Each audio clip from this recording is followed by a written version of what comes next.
就和对标上的凤凰一样，浴火重生承载着我们舰队时的愿望，这团火焰要继续燃烧下去。我们不会为遗憾找借口，不管走到哪一步，那就是自己的实力体现。这回我相信苏宁可以一飞冲天。几个月前，谁能想到我们会站在这里？几天之后，谁又知道我们将走得多远？如果我们能杀出重围，请不要诧异，因为那不是奇迹，而是实力。这一次的征程比过去都更加艰难，如果能够突出重围，我们必定将迎来蜕变。距离这一年的完美结局只剩下最后的2个月了。这个秋天，金色的雨要让你们再次看到。相比春天的 RW， 我们又发生了一次蜕变。这个夏天不进决赛就等于失败。1整年的付出浓缩在这一刻，宪政之治有死无生。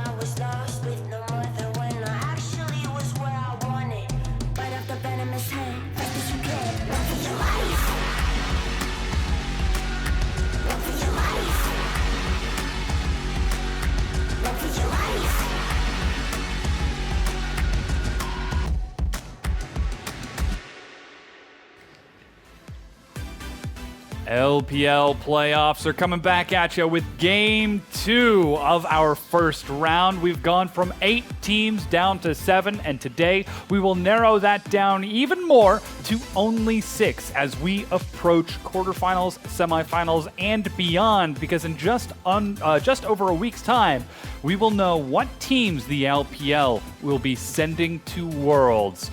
And as you can see, the arena in Beijing is filling up, and certainly while all the judging players of Royal Never Give Up get to watch and prepare for this matchup, they find themselves on the opposite side of the bracket. Again, big thank you to the Royal Never Give Up organization for hosting these few stages of playoffs as we get through, because JD Gaming, getting into playoffs during Week 8, now gets the chance to take on Fun Plus Phoenix, a team with which they are currently tied 3-3 in games 1 and 1 in match points. So this looks to be a very fun head-to-head as Coach Ohm aggressively goes through all of those replays to make sure that his team is on point. Of course, their opponents, Fun Plus Phoenix, will be trying everything that they can to upset that and take this series, but it will certainly be an uphill battle for them. Welcome, everyone. My name is Dom. Joining me here is Clement and, of course, Brent Raz Mohammed. Hey, I'm doing fairly well. I'm here with Clement once again. We had yesterday's games covered. I just smacked him. He's going to get a lot more from that from me. Why are you smacking me, man? This should be a celebration. We got 6 straight days of LPL playoff action, and day 1 was already action-packed. Went all the way to the supposed Game 5. I hope we're going to see even more bloodiness today. Yeah, that is the big hope. Let's take a look at the bracket, though, so we can see how all of the teams shake up and where they fit in these standings as we get closer and closer to that penultimate finals. As you said, yesterday we went to Game 5, but ultimately it was TOP and Korn who advanced, who now gets to play against Royal Never Give Up tomorrow, his former organization. Organization was started it all from him. Remember, side by side with Uzi in the finals event, going up against Samsung, is now going to be going up against him. It's redemption for him because he's had a long road coming back to this stage and performing up to par with the best of them in the LPL. So now going up against RNG tomorrow, that's something you have to watch out for.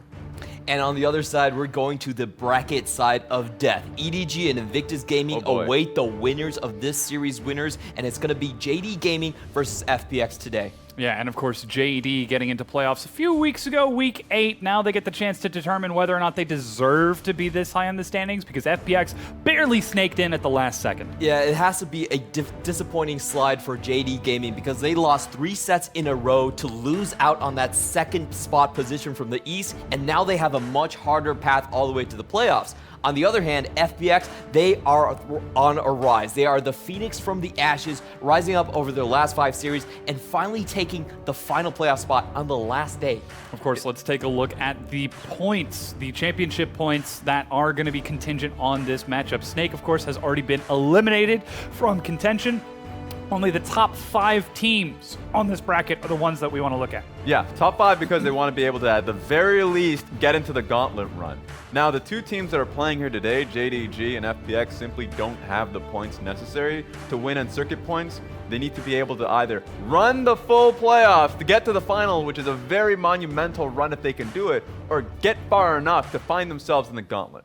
And of course, a small caveat is that if people have the same amount of points, the summer points take precedence over the spring points. So sorry, Snake, sorry, BLG, but you guys really don't have a shot anymore. Yeah, they have been eliminated by this point in time. But let's turn towards teams that have not been eliminated. JD Gaming and Fun Plus Phoenix. Let's start with FPX, the underdogs. This is a team that, this is the first time since they have joined the LPL, they have placed above 5th place in the standings. Since week 1 of Spring Split when they first joined, they've bounced back and forth between 5th and 6th and got close to playoffs in spring, but have only just now, in week 10 of summer, made it into playoffs. But they gotten pretty damn close. In fact, remember in Spring Split, getting bumped out of the playoffs in the sense that they were tied in the series wins. But when it came down to the points, WE had it better, and that's what slid, how they slid into the playoff bracket. So for FPX, it's all about growth. In the video coming through, Cool mentioning about them being a rising Phoenix, and the last 3 sets from them, here are the stats from Cool and Alex. These 2 players who are the core of this lineup have been honestly the best performers coming into the playoffs here. 2nd in damage percentage, kill participation 3rd, solo kills. In the last 3 series, 4th place, 6 kills, and we're just talking about the opponents they've been going up against. EDG went to game 3. Rogue Warriors, they beat them. They beat Snake and TOP. This was a tough, coming into week 10 and 11, and they were able to do incredibly well on that one. So if we're talking about what their style really is, high octane, team fighting, because I talked about the duo in the jungle mid, but the duo in the bottom lane too have been together for 2 years now, and they've really ironed out the styles. Crisp on Alistar has been how they started out these fights, because when the issue's been in week 9 that they have not been having a lot of engage points in their compositions, he's like, wait a minute, I've been an Alistar god in Newbie. I've been an Alistar god in Tachisal Gaming in the LSPL.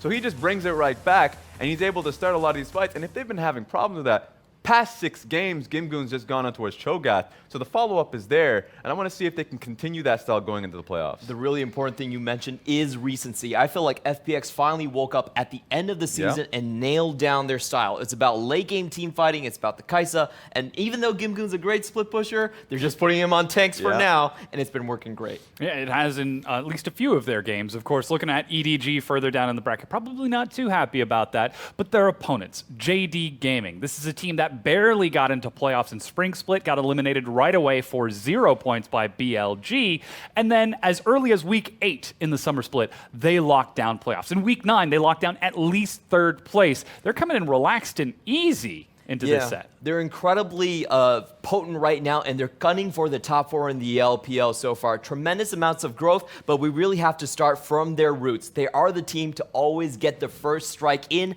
They have the LPL Jankos on their team. Their first blood rating, 74%. That's 3 out of 4 games getting that first blood, highest in the LPL, and Clid has been the Yanko, so-called. He has been maining that position. 32 first bloods and almost 30% extra over the number 2 in terms of first blood participation ratings. Now, that is not Clid's picture, but that's what he looks like in my heart. Yeah, I don't see a difference at all. Definitely. Also, they're a very cohesive team. They have very low CS numbers across the board, but they have 3 players that have the highest roaming stats out of their positions. So you're looking at Yagao, Zoom, and Loken. They're willing to roam in the laning phase. And the way they think about the laning phase is it's a period of time where they can find players to kill.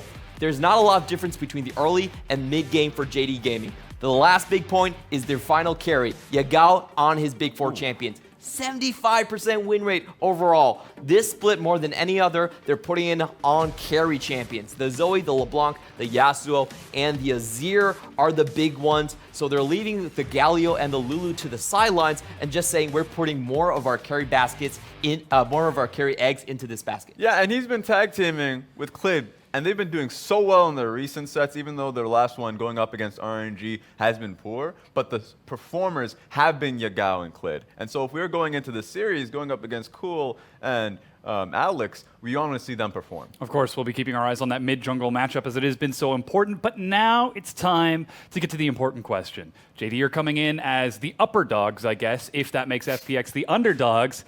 Who's taking the series if JD have a one-game lead? I have to go with JD Gaming. I feel like though FPX have found their style, it's very late and they only have one style. Well, JD Gaming, they're eclectic on what they can play based upon Yagao's champion pool. And his champion pool honestly counters Cool quite a lot. So I have to give it to JD Gaming 3-1. And you know what? I agree on the same damn principle. 3-1. It's funny enough because fan expectation coming into this, clearly it's going to be a 3-0. Because JD, they feel like they should be second seed in the Eastern Conference. They feel like they should have been better than RNG, but in the last day, got run over. JD going up against FPX should be a clean sweep. But for me, we always seen FPX to be the unpredictable team, especially around their team fights. And their last 5 sets have just been taking the best teams right to the brink of things. And sometimes JD can really be a little bit too lax during the late game. So I want to see if that comes through once again, and that should be enough to take that one game. That has been a big transition for JD Gaming. We'll see if they can close this series out because, Clement, as you said a little bit earlier, they have played the most games out of LPL teams in this split at 50. But their opponents, the underdogs on the blue side, it's Gimgoon, Alex, Cool, LWX, and Chris. This is the duos here, Alex and Cool. And then you look towards the bottom lane, that's where their power should come from. Their opponents, Zoom, Clid, Yagao, Loken, and Lumao, trying to close this series out for a quick return home. So many members there showed up on the All-Star LPL teams, and that's the big advantage JD Gaming have over FPX. Pound per pound, I think they have the better talent.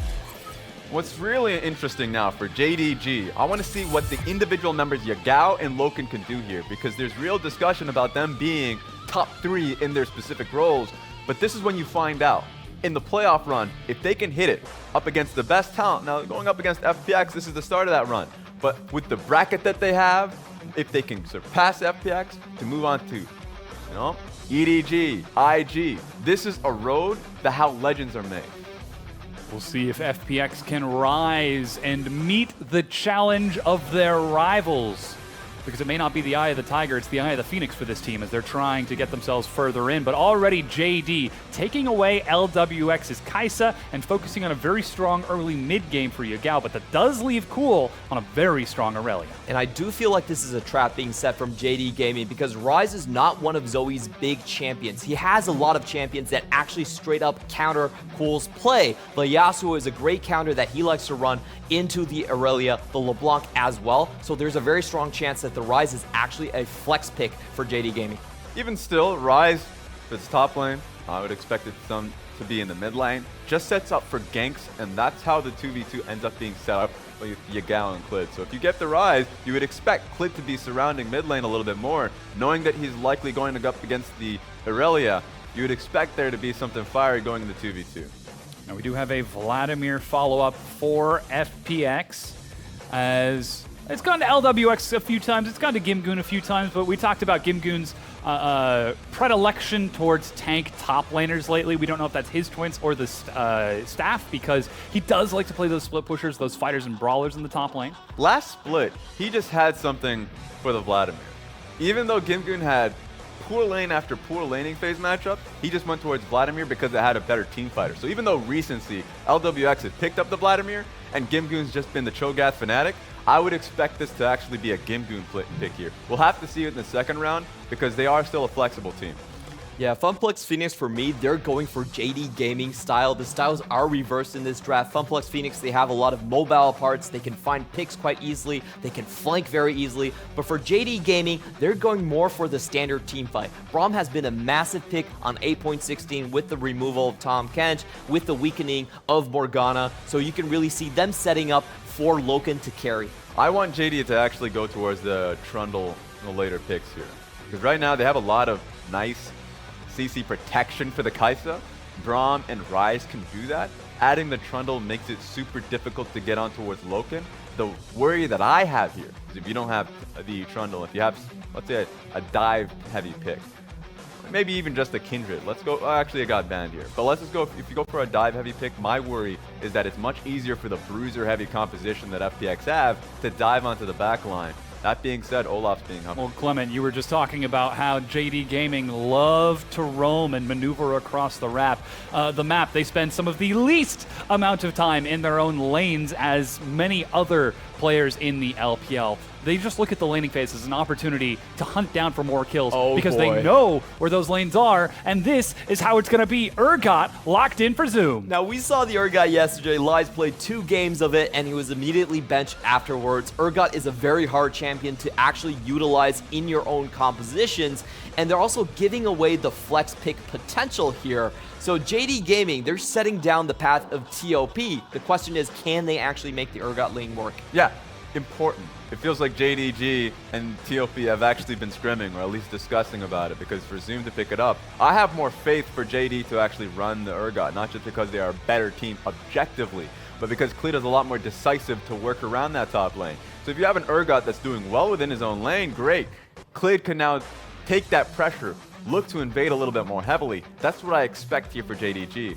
And you also have to look at the pick sequence coming out from JDG. So they already know the Vladimir is in the top lane. They're willing to counter that with the Urgot, but they're holding the jungler for last. Now, this is pretty rare, but it signals that they understand the 2v2 matchup is the most important part. Not necessarily the 1v1 or the solo lanes, but definitely trying to get the Urgot ahead in the 2v2. And that strategy seems to be working out for JD Gaming as they get the Olaf counter pick, as you said, focusing on that mid jungle and top jungle, and how those 2 solo lanes will end up working out, because it was the Sejuani flex from FPX, sending the Gragas down to the bottom lane, not taking it in the jungle to try and provide that surprise factor. But JD, they're not caught off guard.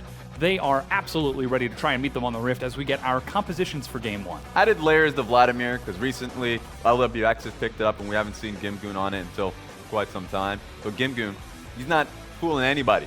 Back on the Vladimir pick. And what has been discussed as a poor matchup, a good matchup for Urgot, but what we saw yesterday was sustain in it. So if there's no pressure going towards Vladimir, Vladimir will excel in the team fights, and he'll sustain long enough to stick in lane up against an Urgot. So something will have to be done topside, early, quickly, so Vladimir isn't able to just get out of the lane scot-free. As the coaches now step into the center of the ring to shake hands, we're about to load onto the Rift for Game 1 between JD Gaming and Fun Plus Phoenix. JD, they locked in playoffs very early. They've got all of the momentum coming into this matchup. They are ready to try to close it out and advance to the next stage. But of course, the fans are still cheering on FPX, a new organization to the LPL, making their first playoff run with big names like Gimgoon and Cool and LWX. Will this be the success that this team demands? And the stakes are definitely high for both teams. And you're right when you said match. It feels like a wrestling match. The cages are already there, so the cage is not being lowered. And the fans are watching to see which team comes out ahead. The expectation is in favor of JDG, but you gotta feel like the players here for FPX are ready to go for it. I think Gimgoon on the picks here going forward should be fairly comfortable on the Vladimir, and he's an incredible Vladimir team fighter. And I think this is the place where experience really comes into the equation, because Cole is the old veteran. He's even older than Korn, who went to the World Finals in Season 4. So JD Gaming, without a good performance in Spring Split, I actually question if this comp doesn't work for them. I feel like their mentality could take a very big hit. This is where the veteranship of Cool could make a difference.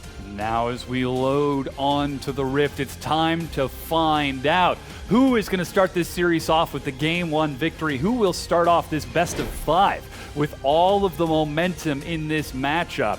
JD Gaming versus Fun Plus Phoenix in our first round of playoffs. One team will advance, the second will be disqualified.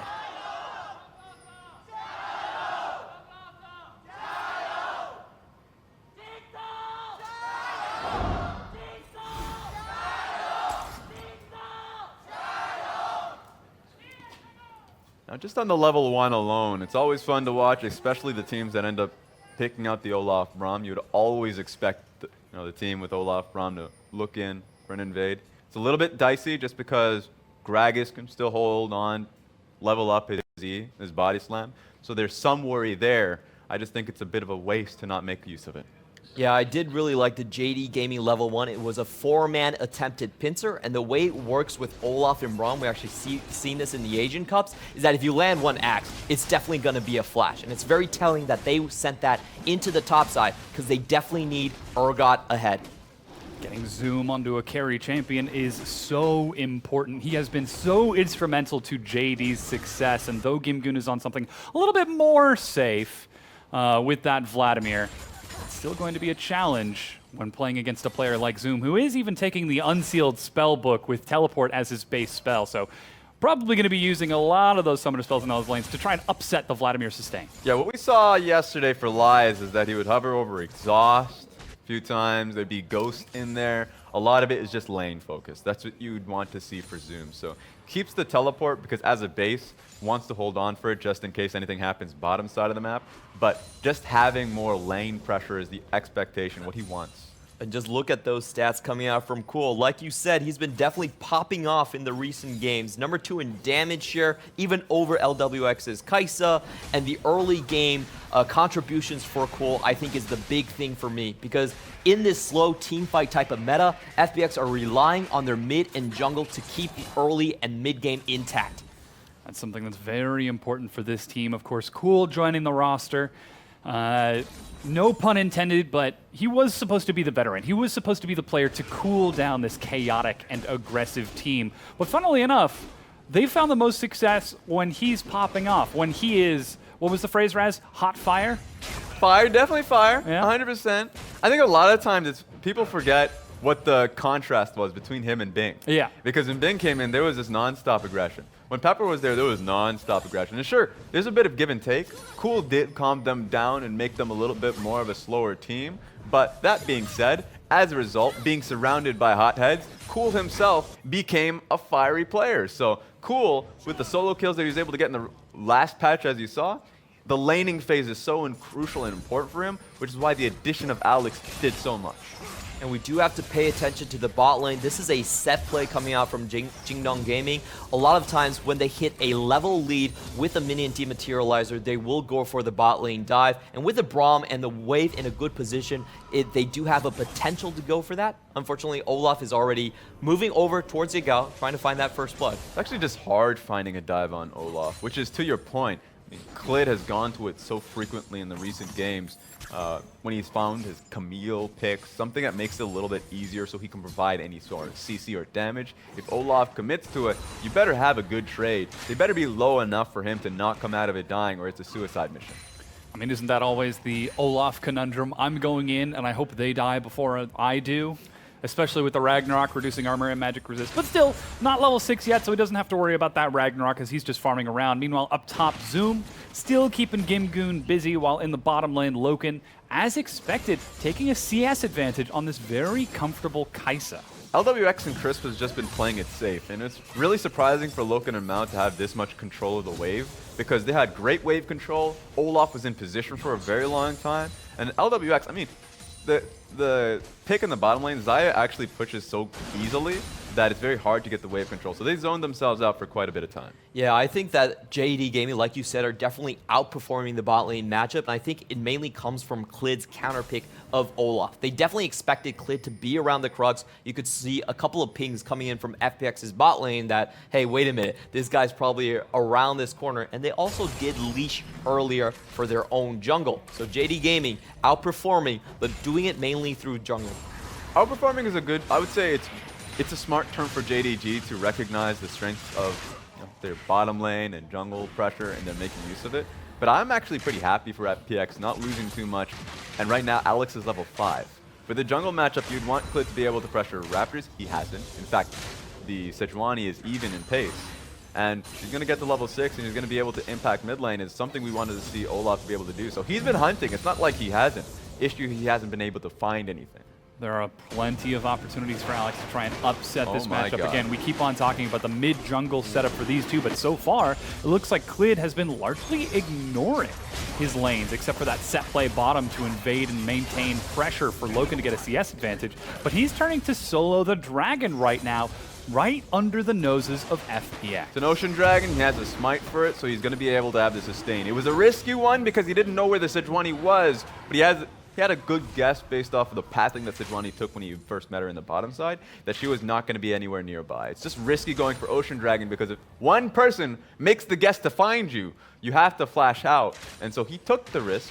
Clid is a risky player, and he got a lot out of it. Yeah, I felt like it was really smart. He was leveraging the fact that the Scuttle was spawning on the top side, so he knew that Alex, in this matchup where there's a very high chance for him to walk into the Olaf and get counter jungled, was likely going to go for straight the Scuttle in the top side, uses that opportunity, secures an Ocean Drake, and that's actually quite massive for the top lane and the bottom lane as well. That means a lot more wave clear on Loken so he can survive into the late game, and a lot more push for Zoom as well. Constantly being able to use that Q is a big thing in that matchup. It's funny that you mentioned the side lanes, because for me, like, red lights on Yagao on the rise, who wants to sustain out in the mid lane and wants to build up his tier.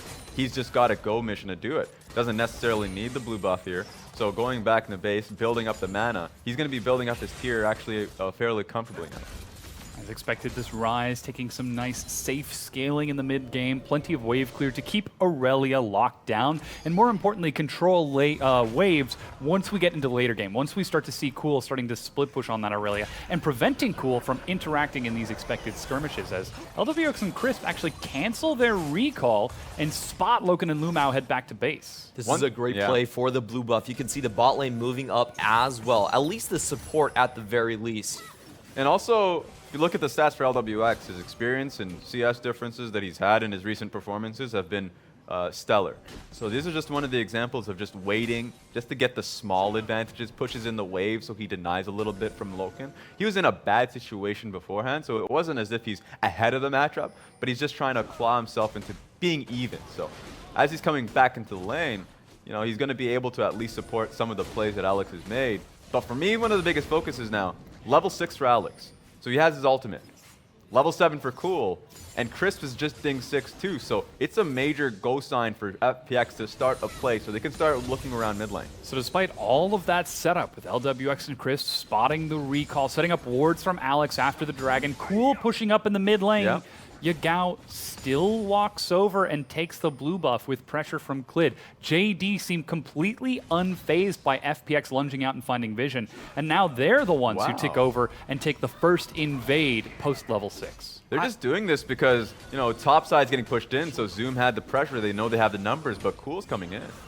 FPX definitely lost a lot of momentum on that first play where they did not commit towards the blue buff. I believe they would have been able to take it away and get away scot-free, especially with the Gragas on the side, but them spending time, not getting a reward for it. JD Gaming come in with a great punish. Yeah, it just depends on what their calls are. And funny enough, you already see their true colors of being individuals in this instance because it was the extra time LWX and Chris stayed in lane for, gank coming through. Ooh, excellent stun from Cool onto Clid, but he's still thinking about the dive. Lands the undertow, flash is ready, and a great Vanguard's Edge prevents any chase from Clid. But that's flash burned by Cool. They're trying to force Cool to base here, even using Ragnarok to make it happen, but Alex comes in at a great time, so Cool doesn't lose the minions here. So I actually think that's great for Cool. Sure, he blows his own flash, but now coming out of it is going to expend a lot of pressure for Clid for the next minute. That was also the exhaust burned by Yagao to try and keep Cool busy in that lane, but it ends up not paying off, and still there is some good vision from FPX trying to track Clid around the map. So far, it seems like this has been a relatively standard laning phase between the two. At least JD feeling a little bit happier about it off of that set play early on and happy CS farming in mid and top. Compositionally, this is good for JD Gaming that there is no sort of action going on. I do think that they do scale better in towards the late game. However, for their Clid, I think the Olaf didn't really accomplish much in terms of getting his team ahead. So, you know, big picture, JD Gaming are still pretty happy with it. Small picture, there are some things that maybe they could have forced a little bit harder. It's always a hot button issue to talk about scaling here. We'll have to see off the gank. Flash and Loken gets his own. I'm not sure if Crisp... Oh, he animation canceled out of the body slam by queuing a barrel, and Loken was able to escape before he got lined up with the hitbox. Bit of a tragedy, but that does mean that Alex is spotted bottom and Clid starts making his way towards Herald. Braum door is just going to stop you anytime. So Chris has now learned maybe don't expend the flash when Braum is up and ready. Lu Mao was ready for that play to happen. So great call for Lu Mao to stop any kind of action there. But to my point about scaling, I have to wonder about JDG scaling because Olaf and the top side of the map from JDG is actually going to be really difficult for Urgot. I think if we look at FPX, I'm just looking at the top side. Vladimir on a flank is excellent. The tank for Sejuani can make the plays happen. Aurelia is a great dive threat. So if I'm FPX, I'm not worried about my late game at all. It's just how you want to set up for it. And we do see bottom lane getting pressured by FPX, but look at how JD respond. They collapse on the Rift Herald instead. They just decide to rush it down mid with Zoom and Clid. They know that Cool has no flash on the Aurelia. It's tough for him to get to the minion wave. First brick goes down. The gold split amongst Yagao and Clid. And both of these plays were coming from JD Gaming, really punishing the inaction from FPX in the bot side. They made plays, but they couldn't execute on them. They didn't make those plays work. So JD Gaming are able to capitalize on the top side. The blue buff, the Herald, 2 plays in a row. I really like this from JD Gaming. They're actually willing to take a step back and be the equalizer on the map, rather than just forcing things when they see the action happen, which is usually what JD Gaming likes. And Clement, you should be happy about this. That's an Urgot advantage actually being put to use. The early Rift Herald, because he had the shove in. And wait a minute. Uh-oh, Alex forced a flash. That's a good slam over the wall. Zoom, though, misses the fear beyond death. Not that it would kill, but hey, it's better to send the message. Like, Alex is doing so much on the top side. He's trying to. The issue is that Urgot just has so much damn pressure here. Early Rift Herald being taken equals the mid lane pressure, and Cool is feeling it. That's the Realm Warp. Remember, there's no more flash for Cool. Again, the Vanguard's edge. Clid taking the hits, and Cool still finds first blood on the outplay. And that was just purely from the damage coming out. He was already in Ragnarok. No stuns could land on him, but they still get the kill anyway. Takes too many tower shots. Chases it up. That's the Rune Prison. Tries to deny some damage, but no flash from Yagao. He tries to go sideways, but here comes Crisp. And Cool is going to try to act as human bait so that Yagao tries to continue walking it in, but caught by another slow. Crisp gets a barrel. He's still going almost to the blast cone, but a cask knocks him back, and Crisp finds his own. And that's the Cool veteranship coming out of him. He is so excellent under pressure, and so for him, being run down mid lane by the jungler, and there was just already being pressure on the top side of the map, so Alex was not going to be there to join him. This was the starting point of it. So just take a look at Cool here. He understands his primary target is going to be Olaf. He mitigates a lot of the damage initially and just follows through on the turret shot. So the fans are definitely hyped up about it, and there's good reason for it. The Flash Blade Surge chase, and then an easy rundown from 3 members to collapse. You can see the fan votes on the side of your screen highlighting each of our player portraits. Yes, that is Diamond for Cool. Already 14 minutes in, the fan votes have sent him right to the top of the popularity standings. Still, though, he's got a lot of ways to go if he wants to close out this match, because despite that first blood, despite that second kill, it's still 400 gold. Loken chases it up as he collapses top. Gimgoon going to be slowed. There's the Fear Beyond Death just over the wall. No, Gimgoon walks it off. So close every time, and it's JD making the best use out of the Urgot pick once again. So they're just trying to make traps here. Gimgoon never feels at ease.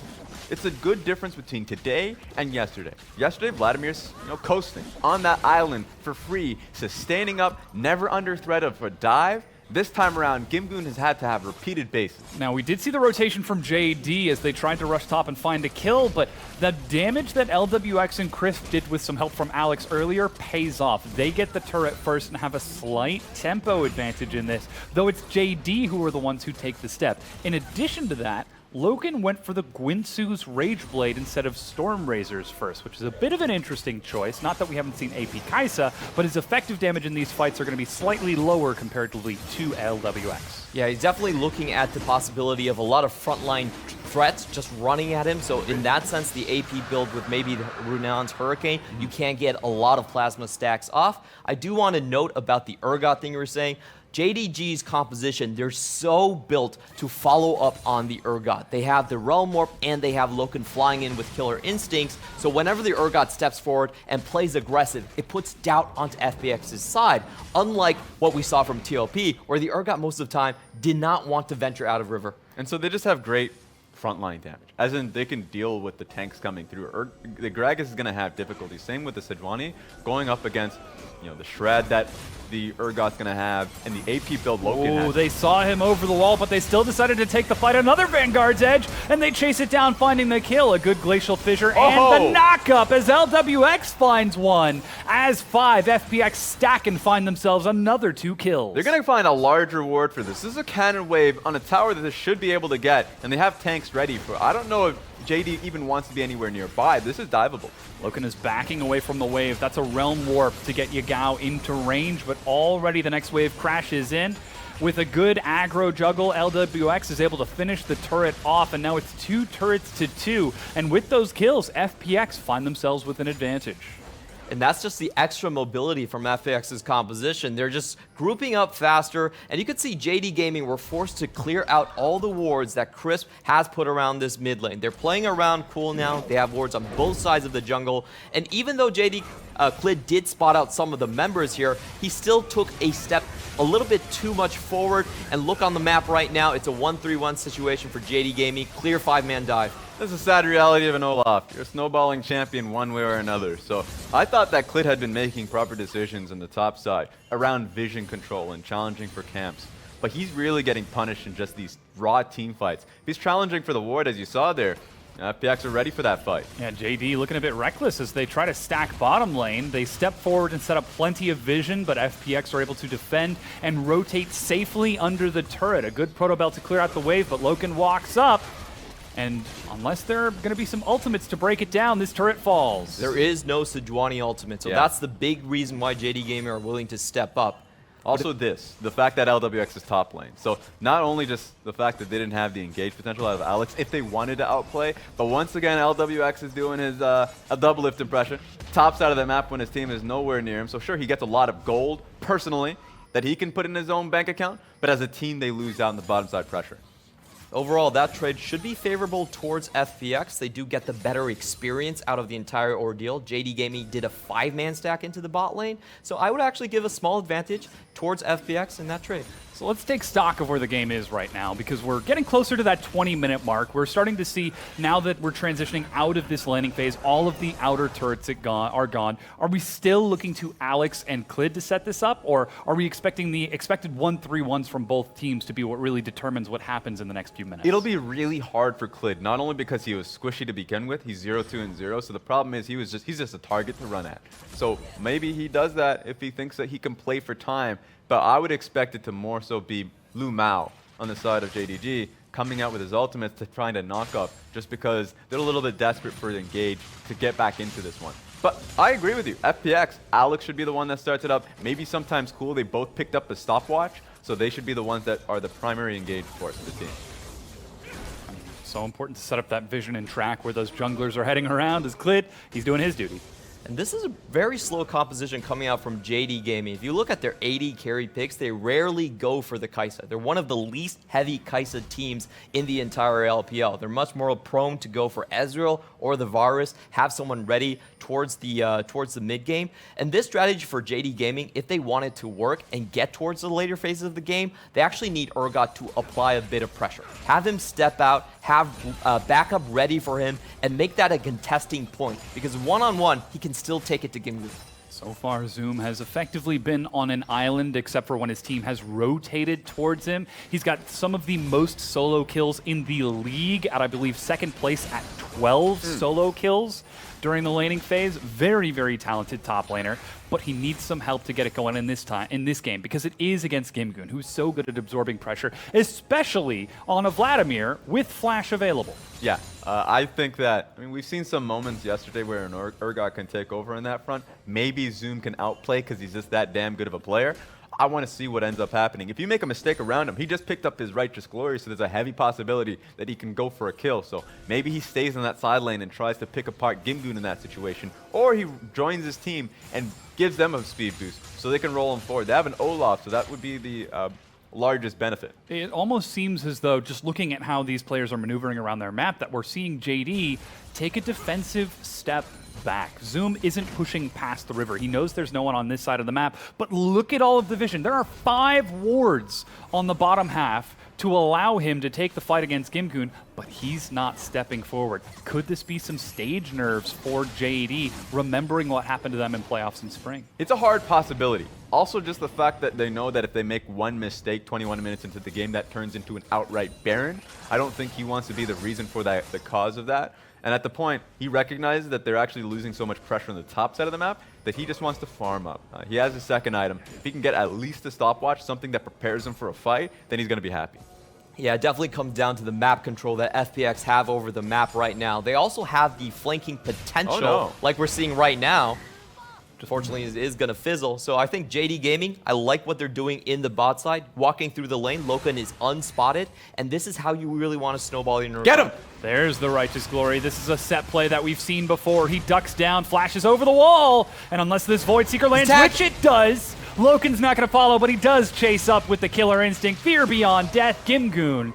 There's nothing you can do to escape that, and JD are on the board. That was just such great timing, too. Because ordinarily, you would expect the enemy team to be like, all right, ping, massive ping the Baron buff, but they weren't in position. So they knew that the Vladimir would get burned so quickly and that Zoom would have the teleport to join in on the play. So they're like, all right, we'll take our losses here. Yeah, I don't think they could have gone for Baron right there. It would have been a 4v4. Zoom still holding on to his teleport in the fight. And without the damage coming on from Vladimir, they probably just can't, even if they take the Baron, they probably could not escape with their lives on that. Such a creative play coming out of JD, where we're also just questioning the fact that they might not make it back from this deficit. But Loken just finds an opportunity bottom lane. I'll say Uzi yes, because that's how you make use of the Kaisa mid-game into it. If you have a split pusher roaming on you, that's how Uzi made it happen during multiple finals in the LPL. So this time around, you see Loken saying, I'll make the same strategy work here so we can find an advantage for ourselves. Now, despite the fact that Gimgoon has respawned, we didn't see any Dragon take from JD. Instead, they tried to get control over the vision of the Baron pit. But that's a stun, a cask, Ragnarok now utilized. Finally, the Dragon taken, but that's 3 members of JD invested bottom, which FPX are happy to trade a second Ocean Dragon for control over the Baron pit. 23 minutes in with a 2-item Xayah, they're actually turning onto it. They've even got cool 5 members there. And JD Gaming, they don't see it until now. I wonder where Zoom is actually going to find his teleport positions. There is one in the inner Tribe Rush, but it seems a bit late. That's the engage onto the front. Once again, Clid, he's got no Ragnarok. He's trying to walk it forward. Caught by the stun. He goes golden with the stopwatch, but has been swarmed by members of FPX. A stun onto Alex. Oh my he goes God. low. Loken steps up. He finds one. A great Fear Beyond Death resets it as JD collapse and take the fight, getting the ace over FPX. Right on top of Baron too, so there's only one answer here. JDG take a monumental fight coming back into the game, evening the gold, and it's gonna only just skyrocket. They're just gonna be able to take it. And Loken was in such a good position. He was waiting on the flanks. You could see that Cole used all of his abilities towards the ramp. He was trying to cut off JD Gaming from escaping in that route. But Loken, seeing his opportunity, went straight in. And there wasn't enough, there weren't really a lot of ultimates coming in from Chris to then blow him out of the fight. And here's the thing, because I know we'll get to see the replay right after this, is I actually like that play coming out from FPX. They already got the ultimate out of Clid. That was the whole point of that. Knowing that they could get an assured kill, because Clid wasn't going to be able to get him out of that. 2 stuns expended to get the kill. The issue is that there's no one being able to threaten Loken. So Loken's just sitting there for free as the AoE gets locked down by Ryze. And so he just comes right in, executes the tank, and is able to clean up. So while I like the idea of the play, they just had no idea how to loop around with their flank composition on towards Loken. And what presence of mind from Zoom in the chaos of 10 members on his screen. He sees the Sejuani going low, lands the Fear Beyond Death, waits when she's in execution range so he can flash into the remaining 4 members of FPX and land a 4-man Fear so that Loken can clean it up. This is why we call him one of the best top laners in the league. 3-0-2, now with a GA under his belt. Yeah, and the big thing is that FPX, all 3 of their big CC abilities were already expended going up the ramp. The Flawless Duet coming out from Cole already, the ultimate down. Chris did not have his ultimate or his stun. Alex as well. So it was a very good opportunity for Loken to go in, and you really have to applaud him for seeing that opportunity and being willing to put himself in the midst of 3 people to clean up the kills. And honestly, FPX may not have another opportunity. They might have one last fight left in them. It depends on how well they're able to soak up this pressure. But they need to understand the positioning. Maybe they learned that lesson last time around, that Gimgoon can't come front to back. Of Vladimir going up against Olaf, Rise, Braum front to back, it's not going to happen. You need to be able to find a flank position. You don't need to necessarily do anything. Just stare Loken down so he can't do anything. So there are a handful of wards still on the map for FPX, but they are scattered. They're in no position to set up for a flank or a deep teleport. And JD are aggressively swinging this Baron under the tier 2 Glacial Fissure, as it's a quick Realm Warp after the bottom tier 2 was already broken to the mid to break it down. 5 turrets to 3. And JD, they know there's still plenty of front-to-back engage on the Sejuani, on the Gragas that could split them up, but they don't take any chances. As a unit, they back away and recall, still with 60 seconds on this Baron buff. And I really like the Zoom build right now. I understand his philosophy with the Urgot build. Like you said, it is about the front-to-back team fights for him. So an early Guardian's Angel just to keep him in the fight as long as possible. If you want to reach the back line, you have to go through Zoom. Yeah, just a great recipe too. Having the early stopwatch is what was necessary for him to be a lot more, I guess, ballsy in the play, looking to just outright start the fights for him. Now he has just the go sign anytime the Guardian Angel is up. So it's a bit of a snowball mechanic because you have Guardian Angel. Who are you going to start the fight on? Not going to be the Urgot who's going to res himself. So it should just have the most value with its first going. I don't think there's going to be a way for FPX to peel him off. If they get a mistake, sure, then they're going to be able to kill Zoom and make his GA useless. But at the moment, it's just hard for FPX to start a fight when he's walking at you. And of course, it should be noted that that's going to be quite the challenge for FPX. As the Baron buff is set to run off, we're still seeing JD set up for a siege. They've got themselves 3 items on LWX, that IE finish, so he's going to do some big damage. 2 items on Cool, plus his own stopwatch. You said FPX might have one more team fight left in them. Well, they've got some pretty big item buys to set them up for it. Another 2 items from Gimgoon and JD. They see those items, they press tab, and they're like, maybe we shouldn't siege without the Baron. Yeah, and you know what? I'm going to be starting to take a step back on that because while I said that as long as they can play it safely, they have a very easy way to do just that. LWX has a lot of wave clear here just based off of his feathers alone, and he has 3 items for himself. So your point about just the items that they've picked up here, LWX is going to buy them a lot of time. And Cool having Sterix Gauge just means that if you fight into me, I have a lot of ways to just be able to dip and dive in these team fights. Yeah, the main damage source from JD Gaming is definitely still coming from Loken, and he is behind in terms of his build. Did go for the safer Quicksilver Sash. So JD Gaming is likely going to wait out that difference. Oh, but it's a trap. Cool gets caught split pushing. That's actually going to be the Righteous Glory as Cool tries to walk it up in the Realm Warp in order to escape. Is that JD Gaming? Look at this vision that they've got set across the map right now on your mini-map. 4 members of FPX were rushing to Cool's aid to collapse and defend him. JD hear the call to back away, and despite 3 members collapsing on a target, they turn and run. Yeah, I was so surprised about that. I was ready for the JD Gaming mid-game fiasco because they're a team where they have a lead at 20 minutes. They actually have one of the worst win rates possible.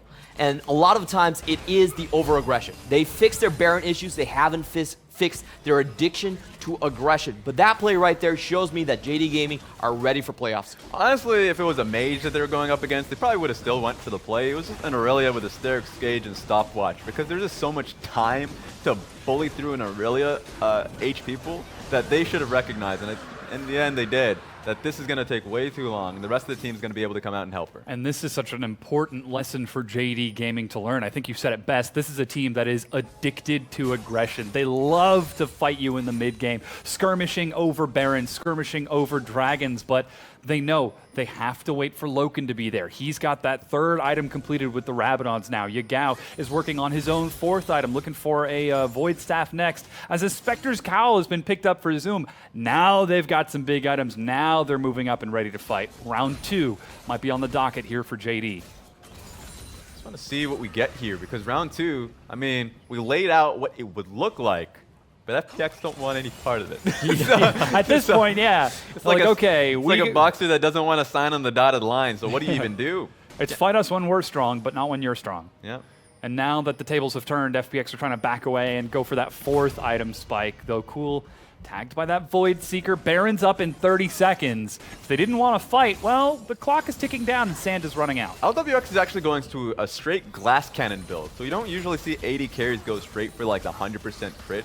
Right, on the 4th item. You see a little bit more of a defensive build, maybe a Guardian Angel, but he's got his second Zeal item. So 90% crit should be able to maybe boost that up to 120. Not going to be able to get too much off that. But for LWX, that means that if he is well protected in the next fight, he's going to be blasting through the squishies. So LWX is going to be doing a lot for Loken if he can find Loken. And honestly, I feel like he could blast through the front as well. Not a lot of armor coming out from either Zoom or Clid right here. In the next big fight, however, I think LWX is really important, but the flank coming in from Gimgoon or Cool are equally going to be crucial. In the first fight, the 4 members were caught in Glacial Fissure. I think that was a big reason why they lost. They do need to use the mobility and the flanking potential, and they do actually have the wards set up to execute on that. We see constant wards being cleared out by JD. They got to the pit first. They set up their control wards.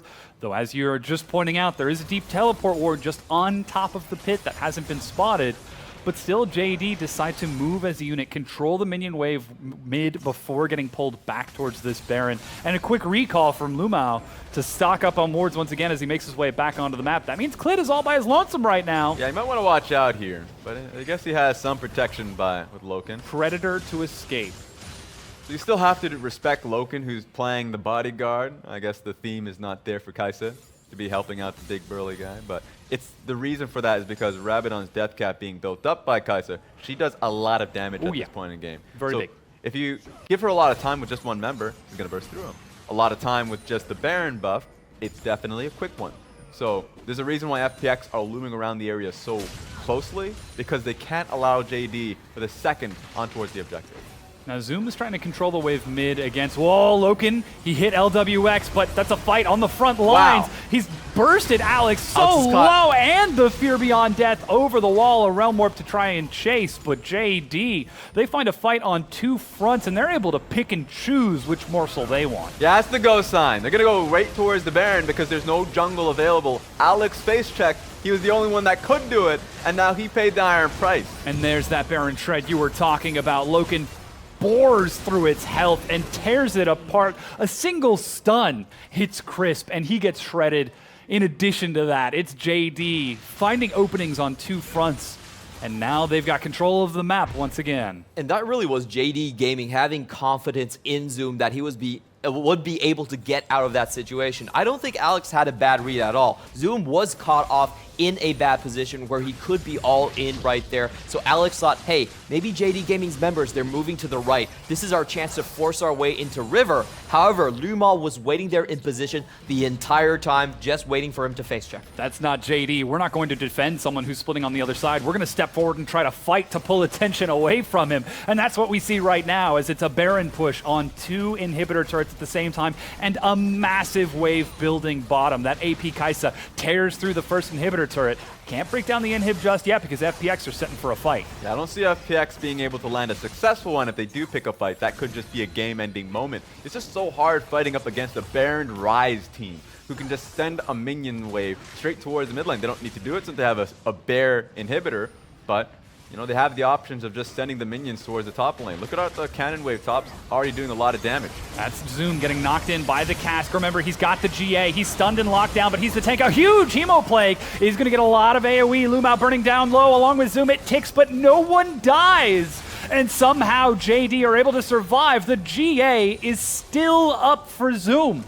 And I believe Gimgoon actually missed out on his Zanya. A little bit unfortunate. He got the ult down. If he could survive that, he could come back for a second rotation of damage. But with him down so That's early... the Fear Beyond Death. They're looking for the fight. That's a snare, a knock-up to find the 2 tanks into the back. But Cool is undefended. He dives forward, but dies, and JD are rushing it down. They've found LWX. Loken is chasing the kills. That's the ace with the triple kill for Loken as he turns on to the Nexus turrets. And this is JD Gaming taking game number 1. Overwhelming damage. That's exactly what they had to go up against. I don't know how FPX could reel back from that one going into game 2, but that was just impressive. Yeah, and there's the double triple kill coming out from Kai'Sa. He only played it 2 times throughout the regular split. When it comes to 8.16, when it comes to playoffs, the team is still willing to expand on their carry pool and give Loken a time to shine with a champion that he doesn't normally touch. It's fun, interesting. They're just as patient as we last left them, I would say, midpoint of the regular season, where they did have some item spikes that they needed to wait on. But the moment they got it, shot right up in the goal difference. You could see where they're able to just rev in the aggression. It's because they waited for the Rabadon's death cap to be picked up by Loken, and they were willing to fight off of it. Such a huge setup from JD Gaming and such measured patience from them to play towards their windows of power. This is something that JD have done historically towards in the past, but their windows of weakness have been their huge crushes. In this game, they have identified those windows and completely shut them out, stalling FPX in this 35-minute victory. There's so many times that they actually pulled back when an aggressive play presented themselves. So that is tremendous growth from JD Gaming. The big reason why we favor JD Gaming so heavily is because of their flexibility. This was an off build for JD Gaming. It's not what they normally play, but even when it goes to those late games, into those big scaling team fights, they're able to outperform FPX on something different. And that's the big strength. They have so many weapons to take down FPX, while FPX are still struggling with maybe one or two. And more importantly, there's the confidence around that. Because we already saw this kind of a style when TOP shorted up. But the confidence of being able to hit quickly, hard, decisively in the side lanes as well. I thought Urgot was actually an incredible pick here, where it didn't work for Lies yesterday. Not because of the player individually, but the team playing around it. I thought that Urgot, when he was in the bottom side of the map, a lot of pressure when Kai'Sa helped them out. And then I thought there was a lot of plays happening around the Urgot when he's on the top side of the map to either get for a Rift Herald, a blue buff, or just a fight around his own engage. And this might be where we see some of the stylistic differences between both JD and FPX, because the way that this happens is through clear communication. Every single member on the team needs to be on the exact same page at the exact same time. And we said so much about FPX. This is what looks like a collection of players, whereas JD, this is a team. Yeah, and this is one of the big fights that really changed the series. Before this, FPX were in the lead, but Loken finds a great window of opportunity to go into the backline, and they honestly take so much damage from the Urgot trying to force themselves up the ramp. So, that was just the teamfight prowess from JD Gaming really showing itself and saying that we have more weapons than just like the early game. We also have the teamfight edge over FPX. And the teamfight intelligence coming out of Loken, one of the biggest points about that teamfight too is just the fear coming out from Urgot. The slow that he had with his Randuins gave so much space for the CC as well for Loken to do damage. So I thought that Urgot in the teamfights, you don't get to say that often.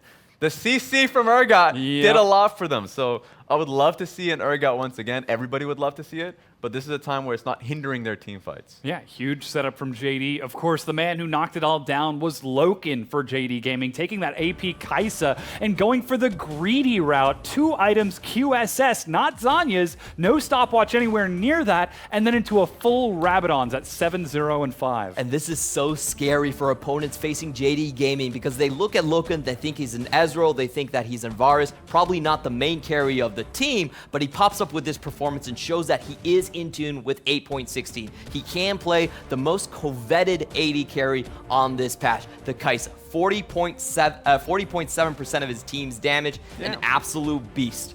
40 points. 40%. That's a lot.